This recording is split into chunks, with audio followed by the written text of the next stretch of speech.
Hey, everybody. We are just getting everything going on each platform. Give us a minute here. You are joining Self-Care. Um, Jody Susan with Susan Essentials. So give me a minute and we'll um, get Instagram going because, sometimes they are just a little slower than the rest. So let me see here.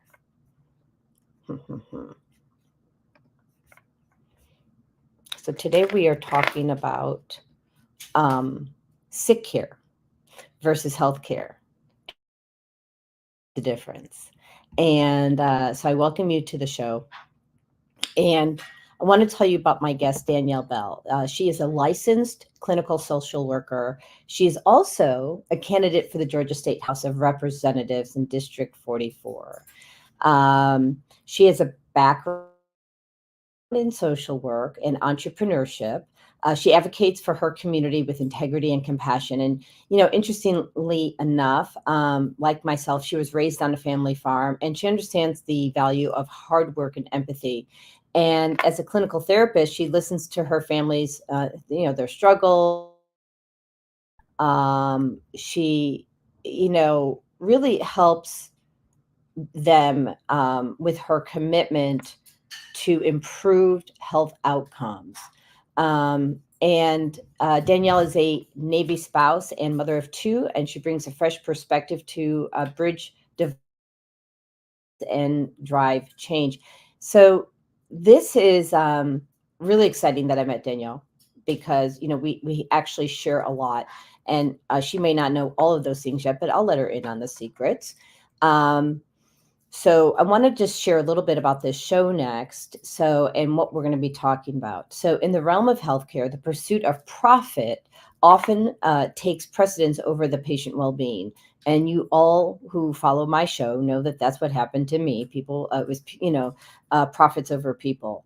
And so we have a system that's potentially harmful to individuals and undermines public health. Danielle has navigated the healthcare system both professionally and personally, and she has witnessed firsthand the detrimental effects of this profit driven approach. And she sees, as do I, an urgent need for reform. And here's the thing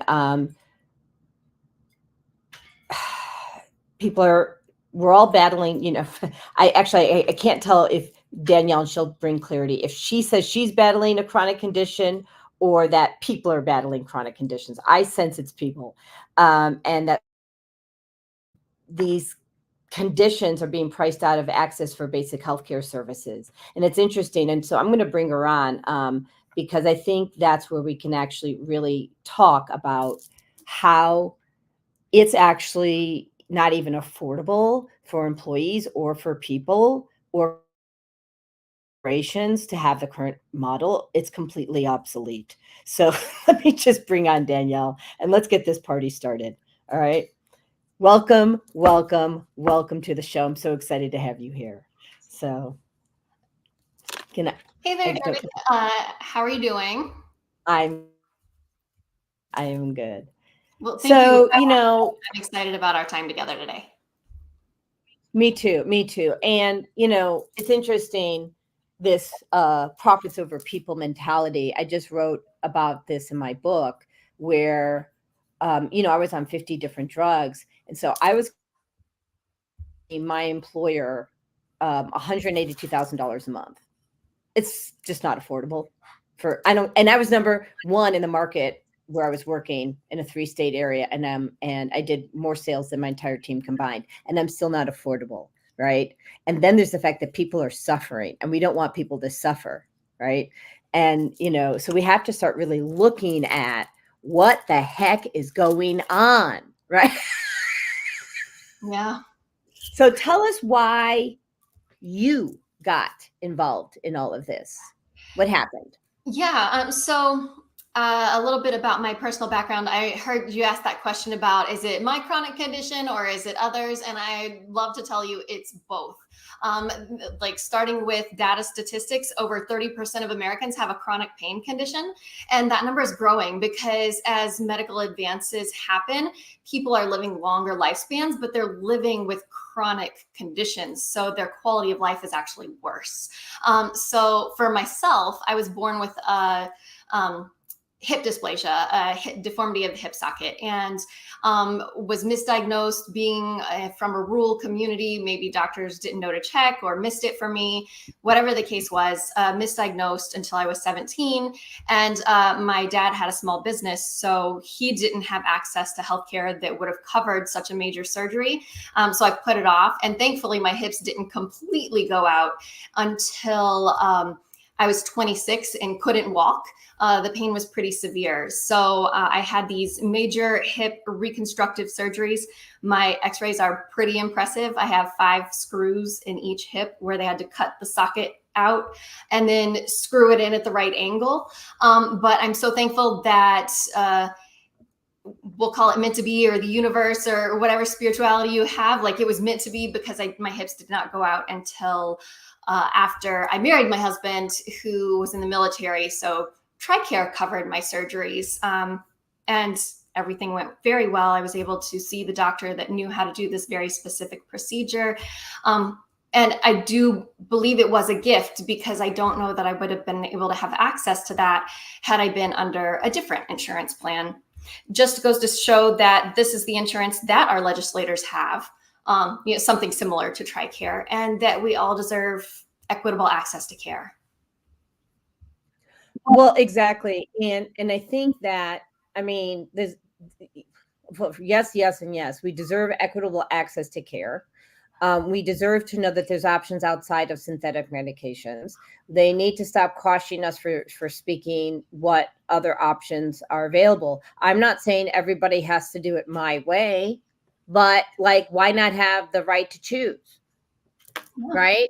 Yeah. I mean, you want to take drugs, go for it. If that works for you, awesome, do it, right? But if it's not working for you, there's plants, there's frequency, there's, meditation. I mean, there's walking, I think they even have med beds in the UK or in Europe somewhere. They have technology that allows the body to heal itself. So in my last position, which we can talk about in just a moment, but my passion and why I loved the work was that it was all evidence-based, research-based, and we taught people with chronic pain conditions how to use mind-body therapies and experiential therapies to help combat the pain that they were experiencing due to their chronic condition. And research shows that it was just as effective as an opioid, for example, at reducing their pain. People experienced a 30% reduction in pain, which is similar to what they would have with that synthetic medication. So let's talk about that. In my first book, it's called Informed Choices, right? And it was published in 2016. And honestly, for clarity, it was a chapter in a book, anthology, and that was my chapter, Informed Choices. And I spoke about my personal health journey. It is available free as a download on my website. And Danielle, if you want to put in the private chat how people contact you, that would be great, so I can share this across the way. Okay. The thing is that going back to Informed Choices, we, my first book talks about the opiates, right? Like the opiate addiction, and how people were doctor shopping, and people are people. Let me make a very specific people, like orthopedic surgeons, okay? Orthopedic doctors are not necessarily educated in nutrition. I went to my orthopedic when I broke my wrist in 4 places. He didn't do surgery. He didn't put a cast on. And it self-healed using God, nutrition, essential oils, PEMF, and light. And he said, that the bone had to move, right? It was out of place. And I said, well, we'll let God do it. And he looked at me. He didn't at me, but the inside was like, well, if you can do that, right? So when I came back 9 weeks later and it was complete, he wanted to know what I was doing. That's pretty impressive. Absolutely. Right. Right. Mhm. And he said the bone was off like a hair. Okay. And I have the x-rays, right? The bone was off a hair. Well, you can't really do that much better in surgery, right? So the thing is, going to the placebo effect, right, which is mind over matter, really. Someone, you say it's an opiate and you give them a sugar pill, but they think it works. What does that tell you about the power of the human mind? Yeah. Yeah. Our expectations breed Right. our reality. And that's all Yeah. our expectations. What? Breed our reality. Yeah. What we experience. Right. So if we're fed a belief system that cannot self-heal, then are we not dependent upon others to heal? It's a logical connection. Yeah. We're tethered. So perhaps there's an opportunity for people to learn about how they self-heal. And look, and if you don't want to do the spirituality thing, that's okay. Like, you don't have to. Curcumin. Try N-acetyl. We're not prescribing here, by the way, on this show. But yeah, but the point is that you don't have to be into spirituality thing at all. What you can do is take a look at what the nutrition is, essential oils, the herbs, all those things that will support you in mitigating pain. Yeah. How have you, Chris has something here. Hold on. Chris says, good healthcare and healing requires participation and responsibility on our part. Agreed. What do you have to say to that? Yeah, I agree.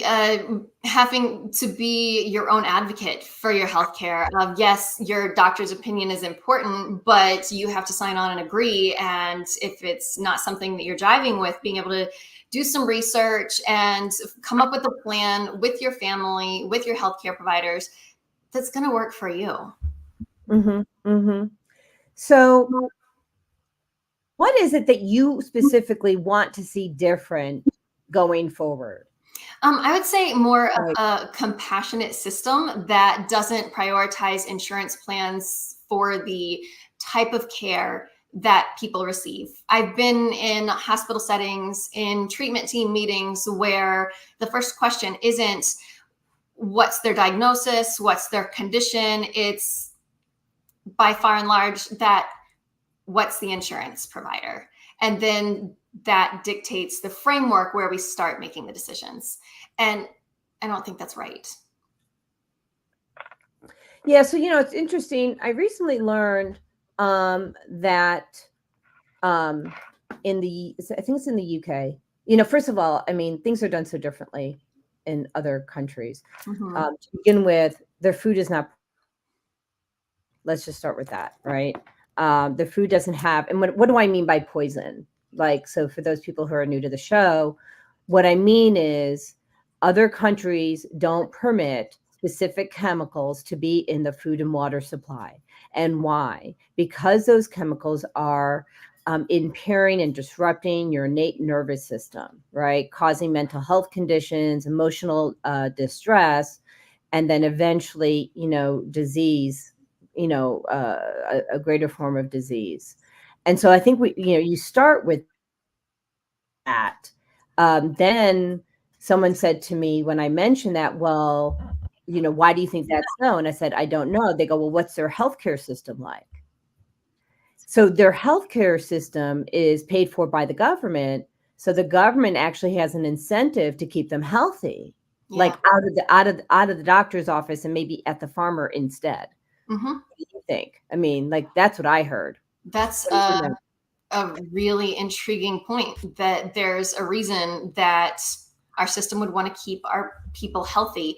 And when CEOs of healthcare companies make $60 million a year on sick people, I think we should have a problem with that. Could you repeat that? CEO How much? of healthcare company's $60 million annual salary.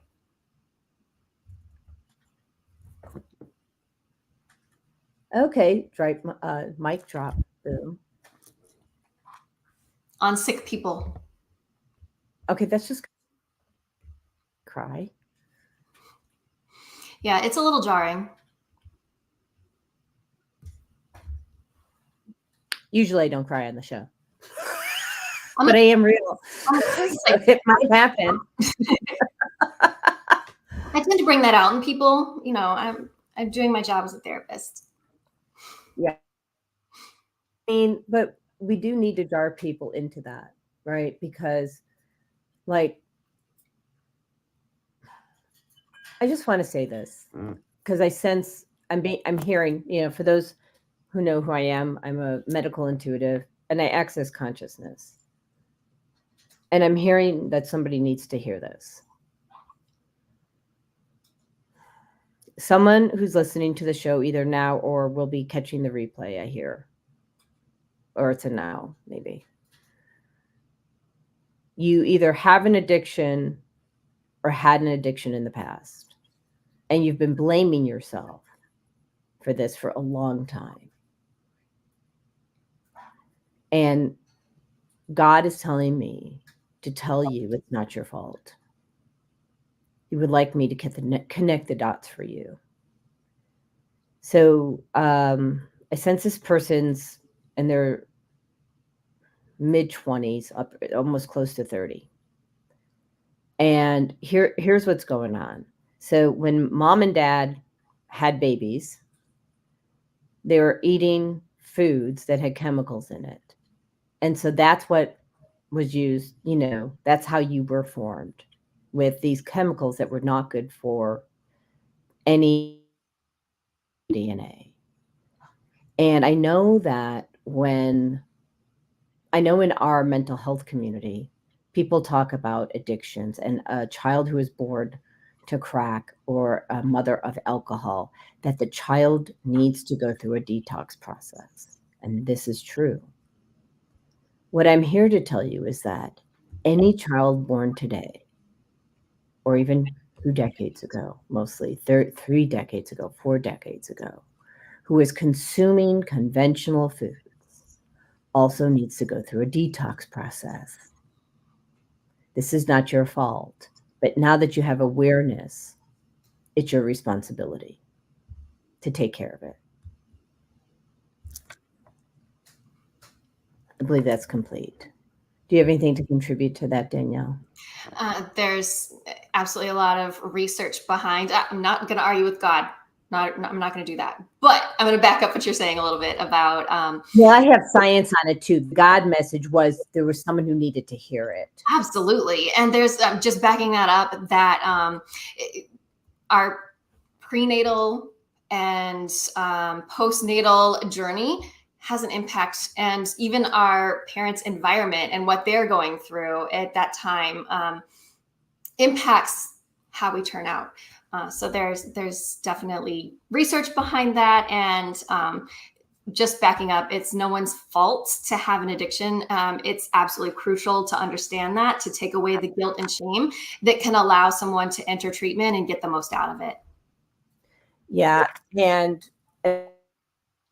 the big thing. I think that a lot of people, Danielle, are carrying around a lot of guilt for what they think were their choices.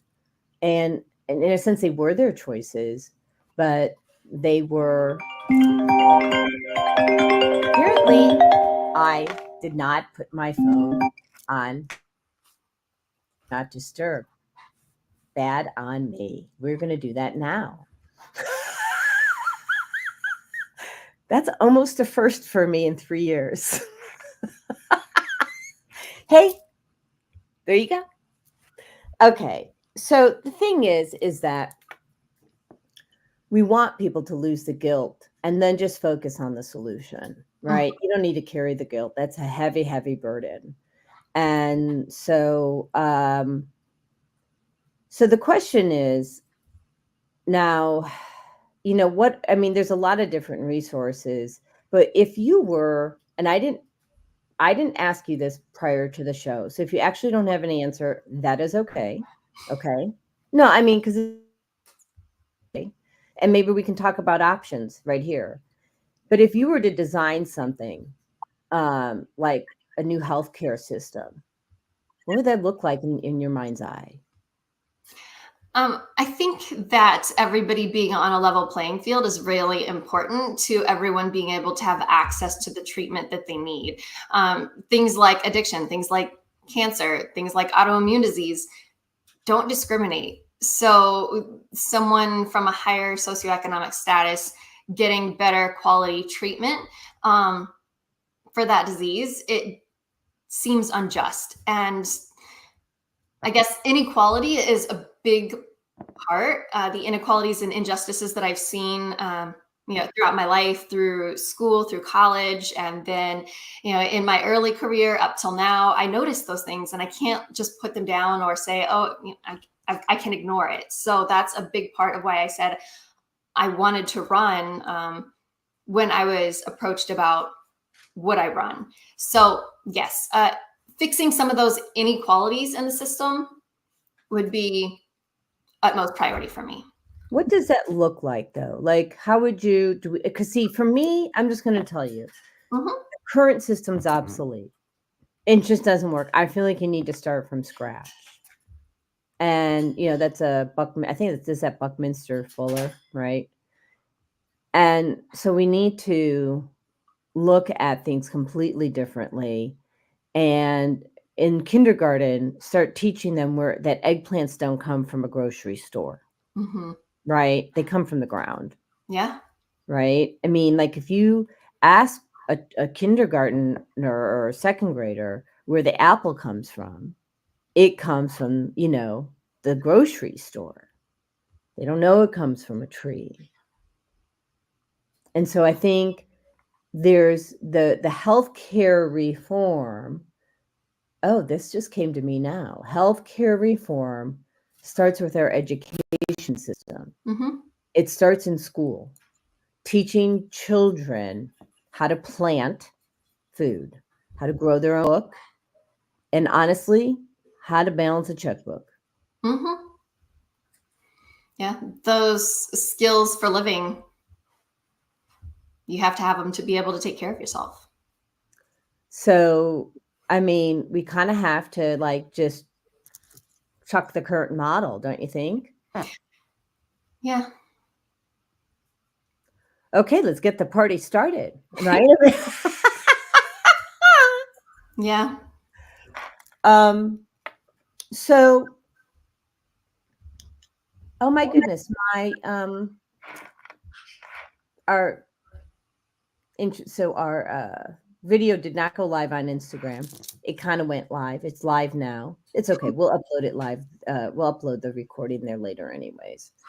But so tell me, I know you have another story to share if you want to share it about your brother. Yeah. So my brother was 9 years younger than me. So to rewind before that, my mom had cancer as a kid. I don't know if I shared this with you, Jody. That No. my mom had cancer between ages I guess like first grade through sixth grade, and back then kids didn't survive that diagnosis. She had leukemia. She was the only one of 28 children in her cancer group that lived. So she was told through all the chemo and radiation that she wouldn't have kids. Along came me. And so they were very excited, ecstatic about the potential, but then tried for many years, and that's why my brother is 9 years younger than I am, and he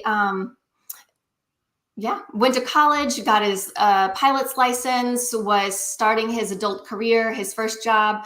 He had a bunch of different pilot's license. If anybody's informed in that, he was a certified flight instructor. He had his jet license and was just starting his career. He moved here to near Atlanta to be closer to me because we were so close. And he was here for about 6 weeks before his feet started going numb. And through What started happening? Mm-hmm.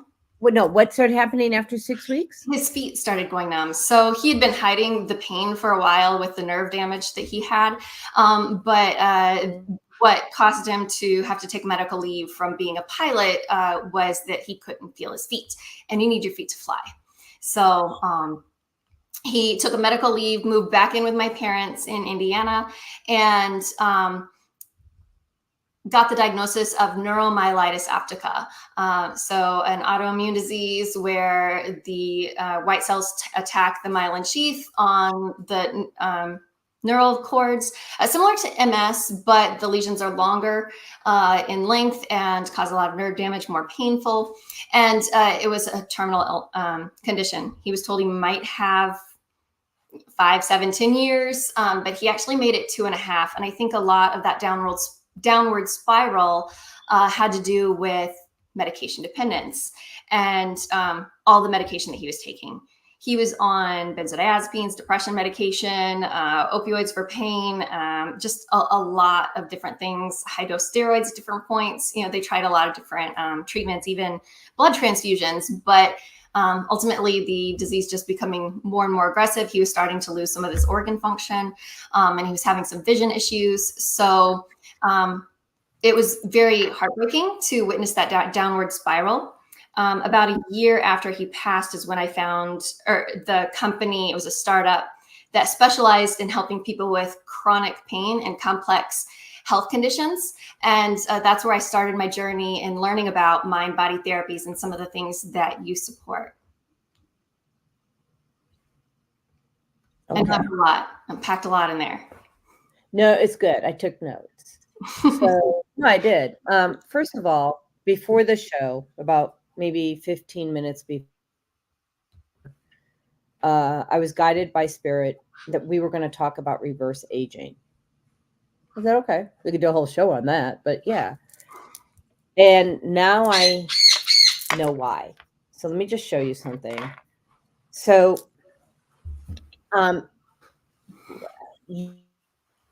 brother, okay, basically was aging very quickly, right? Matter of fact, he was aging so quickly, because his cells, sorry, that was Fagla piping in. Fagla, you want to come here, honey? Come on. So his cells were in rapid decline, as what happened to my brother, which we'll pause on that, my brother, for a while. First of all, let me just tell you about being a pilot. So I have a girlfriend of mine. She's a scientist, and she used to work for Amen Clinics, and she was on the podcast probably 3 years ago, about the time her book came out, Biohack Your Brain, Dr. Kristen Willemeyer. And so, her father was a pilot, and the exposure of radiation to the brain and to the whole body is overwhelming. And it clumps your red blood cells, which when you told me he had nerve damage and his feet were numb and he's a pilot, I'm like, kind of no surprise. Okay. Now, and I hear you, like you said, it's like MS, but were the lesions as large or larger or not as large? They're longer. They were longer lesions. Okay. So what I want to say is that I'm going to show you something that will help you understand that you can be in the depths of hell. Okay. The depths of hell is that middle picture for me. These are all me for those who are new to watching the show. Okay. And I'm going to make this a little bigger just so, we get the clear picture here. So I go from bench pressing 185 pounds to 8 weeks later, 235 pounds, can't get off the couch. My brain, the hypothalamus basically is turned off. I can't tell when I'm no longer hungry. So I'm just eating. Actually, I call it shoveling, right? Shoveling the food. And what I want to tell you is that you can reverse aging. So I did rapid aging, right? by using a synthetic. I reversed aging by giving myself a plant. And so people oftentimes, and that's why I didn't understand the message from Spirit when they said reverse aging. Well, most people think like who women with long blonde hair, dark, whatever, red hair, bright, who want to look prettier. And Spirit's saying, yes, and you can reverse aging, meaning you have aged your body at rapid speed through your lifestyle, whether you're conscious about it or not, or you can reverse aging by shifting your lifestyle and be conscious about it. Okay. So my brother, now I'll go to my brother for a moment. He had a brain tumor. He had the cell phone ear, right? He didn't know. Nobody knew.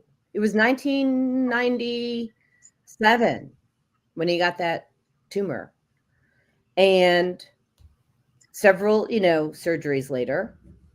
And they gave him, and I want to go back to this because of your brother too. So your brother, you said 5 to 10 years to live, right? Is that right? Yeah. Okay. They gave my brother a year. Now, my brother lived for 23 years because he chose, organic organ meats that are filled with minerals. As a farmer daughter, you might know that. Yeah. And, some other very high antioxidant nutritional approaches. And he was a chiropractor, so he knew. And the other thing that he had was a mindset that was untouchable. And so what I want to tell you is that you can reclaim, I believe, and no one has to believe me, but you can actually reclaim your health with your mindset alone. What you believe is what you get. And so if you believe you can have health, you can bring it to your field and have that and choose that and be that. And I understand that everybody's there, so we still need to reform the healthcare system. Now, the point with your brother and my brother, the commonality is they were both overexposed to radiation. If he was a pilot, that's not even a question to me. It happened to Kristen's father too. He was a pilot. And so would you agree that technology is not going away? Absolutely not. Okay. So one of the things is that I think it's okay to have all this technology. I use it. I love it. It works for me. But let's have laws in place that require technology to be deployed responsibly, because those are hidden toxins. And no one thinks twice about taking this phone and putting it to their ear, and yet it's clumping the red blood cells by their brain. And no one thinks twice about putting the wireless earbuds, and yet it's clumping the red blood cells by and causing them stress and anxiety in between those times. And so I think that, go ahead. Sorry, that's really interesting. That's not something that I've heard before. So I feel like I'm learning. You're educating me. I'm interested. You'll have to give me some resources so I can look up and do some of my own learning. And so environmentalhealthtrust.org. And I'll show you that. So I'm having the founder on my show. And on there, and I'm going to get this out for you. Okay. So that's how I had 4 brain tumors. And so not because of the phone, but because I had 15 smart meters on my wall. And so she has all the science, to protect human health and the environment, okay, and explain to people what's happening. Her name is Deborah Davis. She's a PhD. And people just don't realize the health effects of technology. And if that's not good enough for you, let me see. I have two other books and they're right here. Give me 1 second.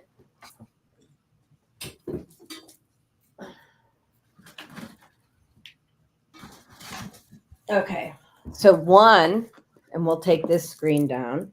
So Danielle, I'm a big researcher. Yeah. So it's like, here's what some people may not understand about being a medical intuitive. If you don't have content, they can't communicate to you. So we're pretty well read. Okay. Yeah, I love it. I can't wait to jump in and learn more. So thank you.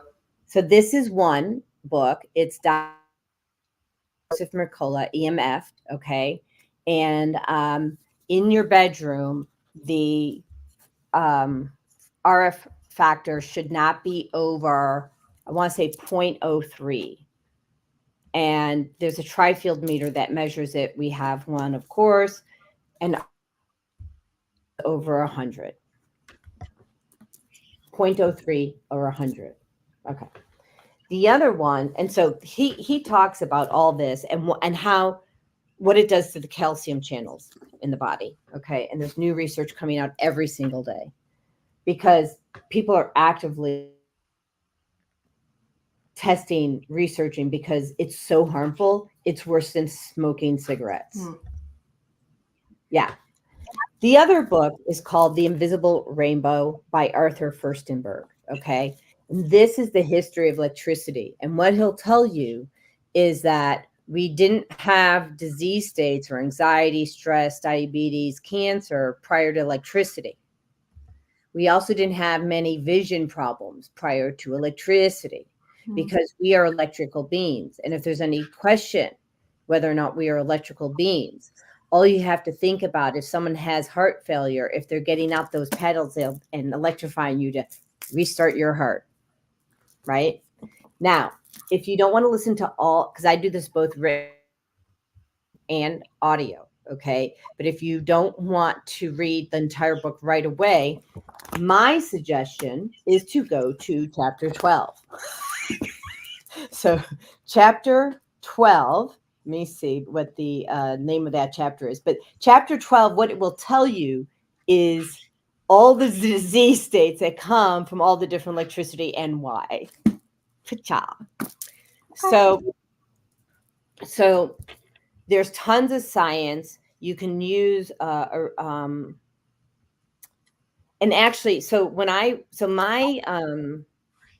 doctor, Michelle Kukla, she was my doctor 5 years when I was disabled, and then 1 year after I got off of disability. She was my psychologist. She now sends me, 8 years later, her clients. Why? Two things. Oh, there's a variety, but I get that I show them how to neutralize electromagnetic frequencies, clean water. Because when you don't have clean water, which has heavy metals in it, and then you end up being a magnet of the EMF and the 5G and all that, and that stress level skyrockets. We change those two things, which is basically a set it and forget it. Most of their anxiety and depression goes away. It's a miracle, but not really. Anyways, rant over. So that is why I refer to myself as a frequency expert, because if we don't understand the hidden toxins, meaning the frequencies of the light, your light bulbs, right? Do you have the squiggly ones or do you have the halogen? Yeah, I don't know. Do you have LED? Do you have LED? Yeah, my husband is like really into tech and like tech forward. So I'm sure we have the most energy efficient ones. Yeah. Great. So they cause prostate cancer. So the old fashioned light bulb and this is really important for your patients, the old-fashioned light bulb mimics sunlight. Mm. The ones we have now do not. Mm. So that's why. Anyways, so I think I've given you some resources for your patients. So what else would you, so I kind of went down a track I didn't expect to go, but that was how we reverse aging, right? Mhm. That is how we protect the body from our cells being exposed to harmful, frequencies that compromise our DNA. Mhm. And that is how people get the big C and any other dermis thing, is those frequencies. Did I shock you? It's new information. I'm gonna have to incorporate. It'll take me a minute to process. For sure. Yeah. So it's a lot to process. It seems like I've been also processing a lot of new information lately, Mhm. where what can I say? We're in a time of the world where a lot of the information, mistruths, are being exposed. And so the people that you and I serve, right? We have to be there for them to help them process the fact that you might be learning some things that you grew up with, that Yeah. you thought were true and necessarily true. And it's okay. We just have to breathe through it Mhm. and, learn to choose differently. Now that we know better, we can do better. Absolutely. Right? Yeah.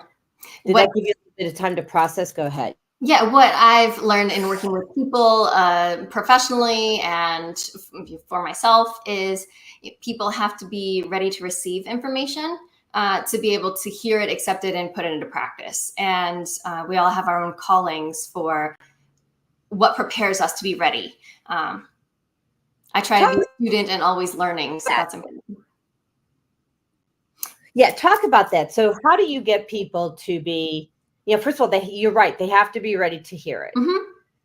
You do something to help them mentally prepare to hear the stuff that's coming their way, because that's a challenge. Yeah. I'll take from my experiences sitting with people and working through mental health issues, or not being really happy with where they are in life and just reevaluating their pathway. There's a skill that therapists use called motivational interviewing. And really, it's the framework for how you guide people to help them to be more receptive to whatever that change might be for them. So, if I want to make this change, but I feel kind of ambivalent about it, or I'm on the fence, you can have conversations about that. What's going well for you versus what's not going so well? And do you want to try something different to see if it's going to change that outcome for you? And if people are relatively comfortable, there's minimal motivation for change, as opposed to people who are really sick are probably more desperate to try some of these more homeopathic or non-medicated approaches to treating their bodies. So,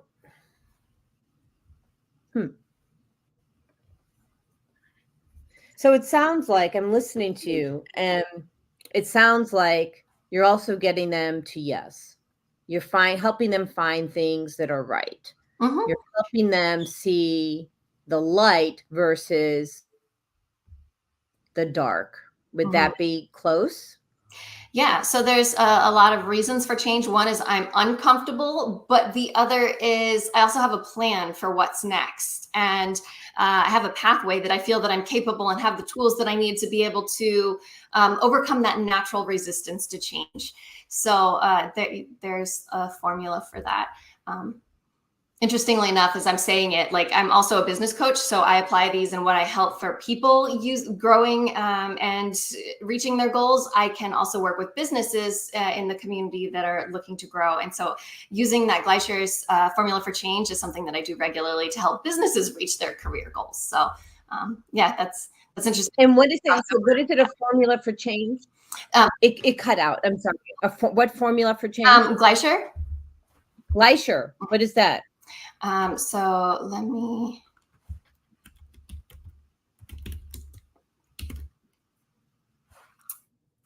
All right, so it's Gleicher, Gleischer. I wanted to make sure I had the spelling right. So essentially, it's saying that your dissatisfaction with the current situation multiplied by that vision or that plan of what that desired state is. And then plus you have to take the first steps of what that plan looks like. You have to have all of those things in place to be able to overcome. They have to be greater than that resistance to change, because most people stick with that status quo. We're resistant to change because it's uncomfortable, unfamiliar, or scary. So being able to understand, like, people can't achieve the changes or the goals that they have if they're not looking very specifically at those three areas. Oh, I agree completely. I approach it a little differently. I look at values, right? And so I help people. I trained under Dr. John D. Martini, and I help people assess what their values are. Then, they determine, are they living by their highest values?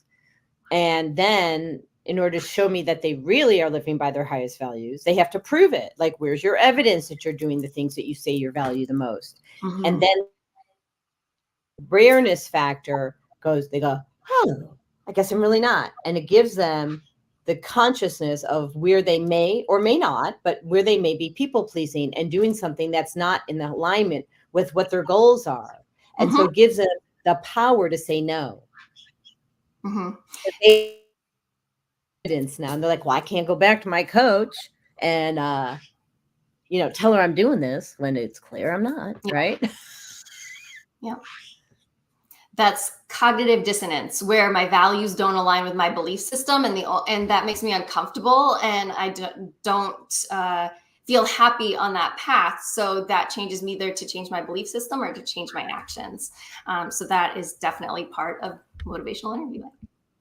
Yeah, it is cognitive dissonance. I also think about cognitive dissonance like what we just went through here when I explained to you that these hidden frequencies are disrupting our DNA and causing anxiety and stress. And you had cognitive dissonance, right? Which is normal for the first time that anybody hears that, because, it's hidden. It's, just like we're here. We're getting it right now. But who would have known if I have stress?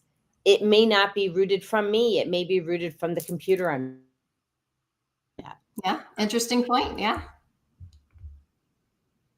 Yeah, and it kind of is. But anyway, what else can we share that you want to share with your constituencies, right? Like what do they need? Yeah, I think where I am right now, this point in my life, and my work experiences, my personal experiences are very much founded in trying to establish a community and making those connections meaningful. So that's what I want my campaign to be about. That's what I want my business to be about. And I want to be able to help people and have a big impact, because that is personally very fulfilling for me. And I achieve that through the connections that I have. Like meeting you out networking was a really positive experience. And I consider you to be part of my community, and that makes me happy. Oh, I'm absolutely part of your community. I'm in your camp, absolutely in your camp. And I think you're amazing. And I know that over time we can get to where we need to go, right? Meaning people will have access to real health in a way that doesn't break the bank. And actually, quite frankly, eating organic and removing all the toxicity is cheaper than the stuff that you're doing now. Mhm.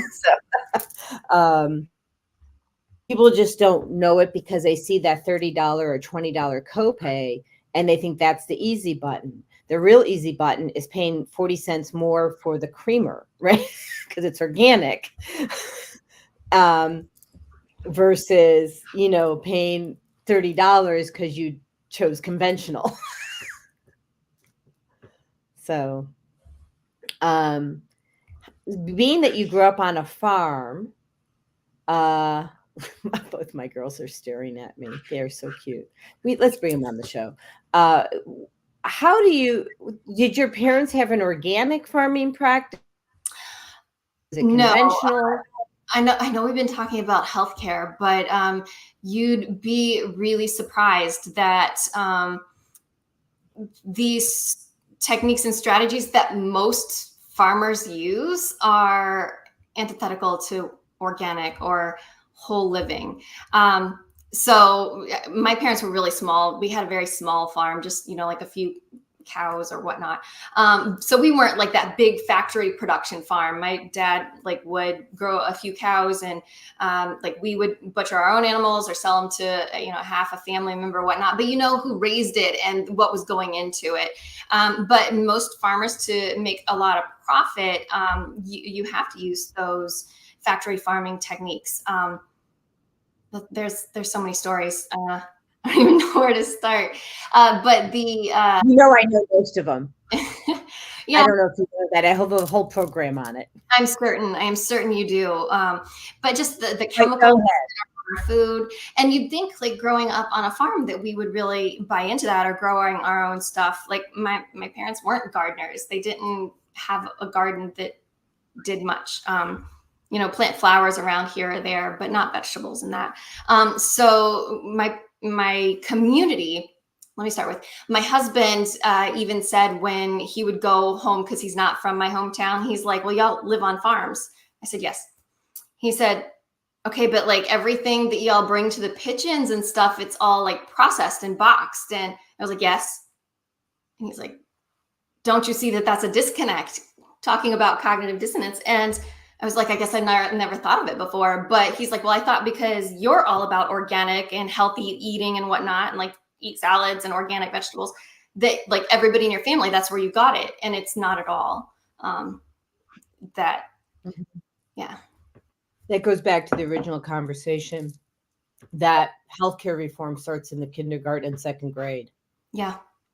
So we have to make it that, look, if you're feeding, this is recent news, but if you're feeding your chickens flaxseed, you're getting too many PUFAs in the meat and unsaturated fats, right? And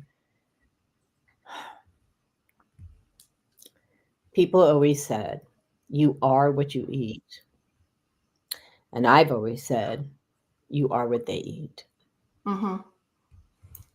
And so we have to get the box on how we think.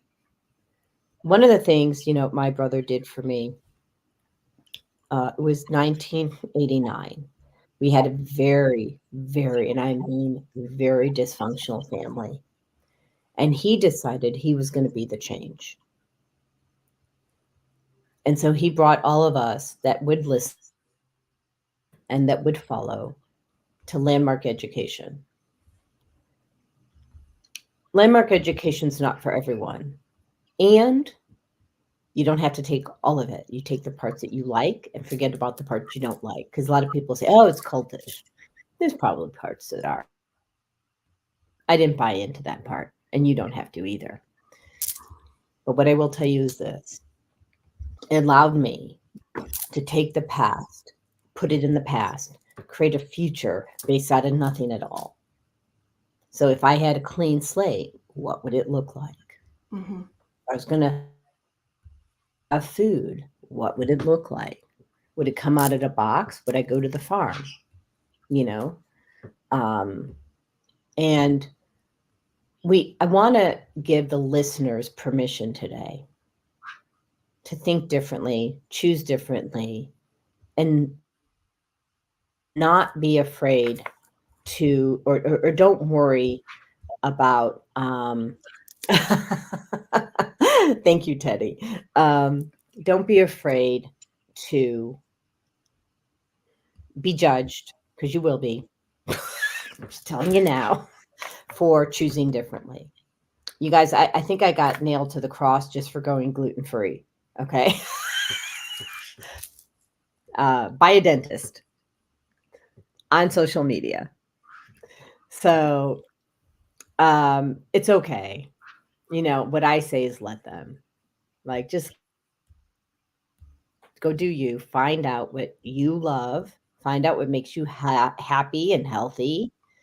And if being vegan is good for you, do that. If being a meat eater is good for you, do that. Like, we're not here to tell you what to do. Just do it naturally. Like, don't do synthetics, because it'll impair your brain health, impair how you feel emotionally. And please support Danielle Bell. Please support Danielle Bell in making a difference in healthcare reform for Georgia. And I'll say, or something better, because I always add the phrase, or something better, because we're limited in our own thought process. So whenever you want to manifest something, add or something better. And I think Danielle will be serving Georgia to start. Thank you. Yes, I'm very passionate about that and the food thing. Like myself, my family, we have lots of allergies among foods. So I've learned a lot just in taking care of my girls. So thank you for saying that. It's meant a lot. And I appreciate the time here. Yeah, you are an amazing soul. I know that you can help shift the thinking in your practice, one person at a time, in the community, and globally. And I ask people to stand behind you to help you forge the way. Anything else you want to add before you go? Or do you have a campaign that you're raising funds for? Do they just email you here? Yeah, I do. So my website is danielleforgeorgia.com. So you can check out my beautiful family, my platform, the things that are important to me, how I want to help. And there's also a link to donate from the website. So danielleforgeorgia.com. There you go. Yep. So here we go. Right. And the donation, is it under home? Yeah. Over to the right where it says, More? there you go. And donate contact. Mm-hmm. Yep. So connect with Danielle. Follow her on Facebook, Instagram, LinkedIn, TikTok, YouTube, and I guess X is the old Twitter. I don't know. I get so confused by that. So those are all active links. So if anybody clicks on, it'll take you right to my pages. Awesome. And, Danielle is in Cobb County and Cherokee counties, District 44. This is her delightful husband, who I've spoken to over the phone, and her beautiful children, who I've not met but look forward to in the future. So, so there's really, we want to support those who are supporting us. And Danielle is very clear about her mission. And so I think that we need to support her back. Right. Thank you. Thank you. Thank you back. And so I encourage people to donate and to follow or reach out to you, right? All right. Yes, please. All right. Yes, please. Let me see if I take these banners down. So very cool. And I'm a little struggling here on how to end the show, because I don't use the music anymore. Because they take it down. So next week is the 18th, I believe, for the next show. And on the 18th, we have, who do we have? Ooh, we have Agnes, and she's going to talk about her personal health journey she's also here from Georgia, and she was abused, and had to rise up from the ashes, and she helps people shine their light as well. Um, so tune in next week as well. And so I guess I will just end the stream, and or actually I have a good way to do this. Let me try this. Hold on. I don't. So we're just gonna end the show. This is a little uncomfortable for me because I don't know what to do. I don't have technology. I have technology issues. Thank you. All right. So end the stream. Bye, everybody.